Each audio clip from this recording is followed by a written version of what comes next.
Assalamualaikum warahmatullahi wabarakatuh. Perkenalkan, nama saya Meliana Wulandari dari Universitas Buana Perjuangan Karawang, kelas FM 20B.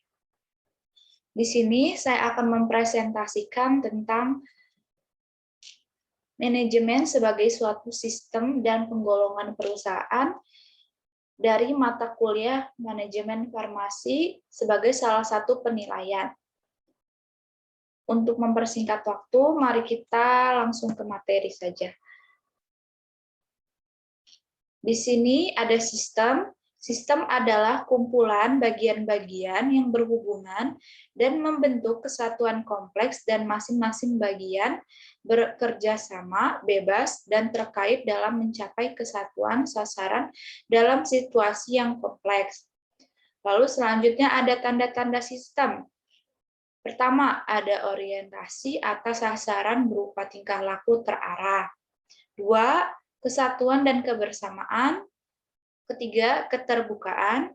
Keempat, dapat ditransformasikan. Kelima, sifat ketergantungan antara bagian. Dan keenam, mekanisme pengawasan. Selanjutnya ada penggolongan perusahaan. Di sini penggolongan perusahaan terbagi menjadi 2. Pertama, berdasarkan kriteria faedah dan berdasarkan yuridis ekonomis. Berdasarkan kriteria faedah terbagi menjadi 4, yaitu ada faedah elementer, terbagi menjadi 2 lagi, yaitu ada ekstraktif dan agraris. Lalu selanjutnya faedah bentuk, yaitu dibagi menjadi 1, yaitu industri atau kerajinan. Yang ketiga, faedah tempat dan waktu terbagi menjadi 3, yaitu perusahaan dagang, perusahaan pengangkutan, perusahaan pergudangan. Dan terakhir, faedah jasa terhadap perusahaan lain terbagi menjadi 2, yaitu ada perusahaan perbankan, perusahaan asuransi. Selanjutnya, berdasarkan yuridis ekonomis, yaitu usaha perorangan, usaha persekutuan atau firma CV, PT, koperasi yayasan, lalu perusahaan negara, perusahaan daerah, perusahaan jawatan, perusahaan umum, dan perusahaan perseroan. Selanjutnya, usaha perorangan. Usaha perorangan adalah usaha yang tanggung jawab pada pribadi seorang.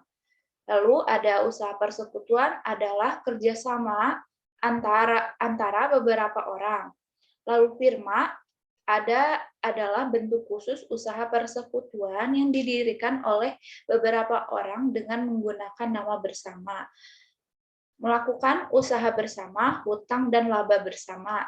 Lalu CV atau persekutuan komanditer adalah persekutuan yang didirikan oleh sekutu-sekutu yang memimpin dan sekutu-sekutu yang mempercayakan modalnya untuk digunakan dalam perusahaan.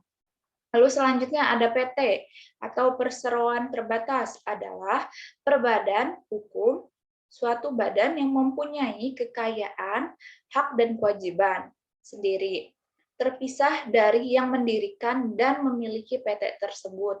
Mendirikan PT menggunakan jasa notaris disahkan oleh Kemenkumham. Lalu ada koperasi, yaitu adalah suatu perkumpulan yang keanggotaannya bersifat pribadi dan tidak dapat dialihkan dengan tujuan kesejahteraan material anggotanya. Selanjutnya ada yayasan. Yayasan adalah suatu jumlah modal yang disendirikan dan berstatus badan hukum. Modal yang disendirikan dianggap tidak ada pemiliknya dan terlepas dari yang mendirikan. Yayasan tidak mencari laba. Bagi yayasan yang mencari laba tergolong perusahaan. Lalu selanjutnya ada perusahaan negara, itu adalah semua perusahaan dalam bentuk apapun yang seluruh modalnya merupakan kekayaan negara, kecuali ditentukan oleh undang-undang.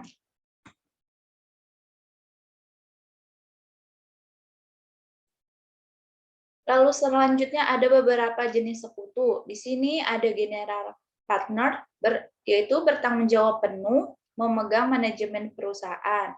Lalu selanjutnya ada special atau limited partner, yaitu bertanggung jawab pada modal, tidak pada manajemen perusahaan. Lalu ada silent partner, yaitu tidak aktif tapi terkenal sebagai partner oleh publik. Selanjutnya ada secret partner, yaitu aktif dalam partnership tapi tidak dikenal publik. Lalu selanjutnya ada dormant atau or sleeping partner, yaitu tidak aktif dan tidak dikenal publik. Selanjutnya ada senior partner, yaitu partner awal, modal besar, ikut memanage. Lalu selanjutnya junior partner, yaitu kebalikan dari senior partner. Selanjutnya yang terakhir yaitu ada nominal partner, sebagai partner tapi tidak ikut memberikan modal dan tidak mendapatkan laba. Di sini ada budaya perusahaan atau korporat. Budaya korporat adalah suatu pedoman bersama dalam berperilaku untuk memecahkan masalah-masalah korporat dan merupakan seperangkat sistem nilai, keyakinan, dan norma-norma. Korporat yang sukses berhasil mengelola budaya baru seperti pertama, ada memperhatikan kebutuhan rohani karyawan, tidak hanya jasmani. Kedua, lebih banyak akal pikiran daripada kerja fisik. Ketiga, tersedia pilihan pekerjaan dan mobilitas tinggi. Keempat, manajer memberikan konsultasi bukan perintah. Lalu kelima, kompetensi keterampilan manajemen dan bukan teknologi. Selanjutnya ada 8 nilai primer atau asas budaya baru. Yang pertama ada asas tujuan.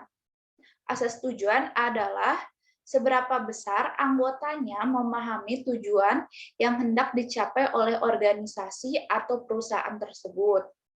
Kedua, ada asas konsensus, yaitu seberapa besar organisasi atau perusahaan tersebut memberikan kesempatan kepada anggotanya untuk turut serta dalam proses mengambil keputusan.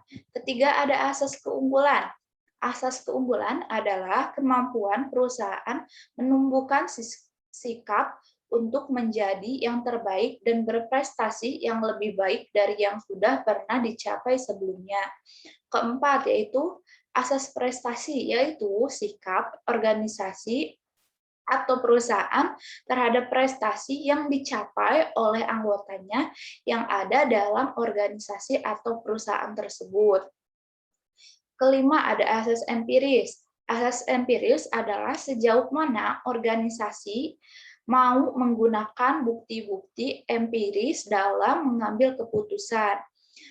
Yaitu keenam, asas kesatuan. Asas kesatuan yaitu suatu sikap terhadap keadilan dan pemihakan terhadap anggota organisasi atau perusahaan dan kelompok. Lalu ketujuh, asas keakraban. Asas keakraban adalah kondisi pergaulan sosial antar karyawan dalam organisasi atau perusahaan. 8, ada asas integritas. Asas integritas adalah sejauh mana organisasi mau bekerja dengan sungguh-sungguh dalam mencapai tujuan organisasi. Lalu di sini ada budaya korporat yang kuat akan berpengaruh terhadap aktivitas karena satu, para karyawan loyal. Kedua, nilai budaya menjadi pedoman perilaku. Ketiga, berpartisipasi dalam bentuk konsensus, pengakuan, dan menghormati status sebagai karyawan. Keempat, orientasi karyawan pada misi, visi, dan tujuan perusahaan. Kelima, karyawan paham apa yang boleh dan tidak boleh dilakukan. Keenam, karyawan saling mendukung, membantu. Dan lalu ketujuh yaitu karyawan merasa dihargai. Kedelapan, adatnya kebersamaan dan saling pengertian. Kesembilan, budaya korporat sesuai dengan strategi korporat. Lalu ada efektivitas karyawan yaitu kualitas, produktivitas, efisiensi, laba, pertumbuhan, pemanfaatan lingkungan, stabilitas, kecelakaan kerja rendah, semangat kerja tinggi, kepuasan kerja, penilaian pihak luar, kualitas kehidupan kerja, tidak ada ketegangan, pemeliharaan karyawan yang baik, baik komunikasi terbuka, dan kelestarian atau survival.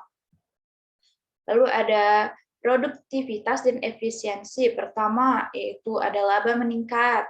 Kedua, harga pokok turun. Ketiga, hasil produksi mudah tersebar. Keempat, harga jual dapat diturunkan. Kelima, banyak pembeli karena murah. Keenam, kompetitif. Ketujuh, efisiensi. Mungkin cukup sekian yang saya sampaikan. Mohon maaf bila ada salah kata. Wabillahi taufiq walhidayah. Wassalamualaikum warahmatullahi wabarakatuh.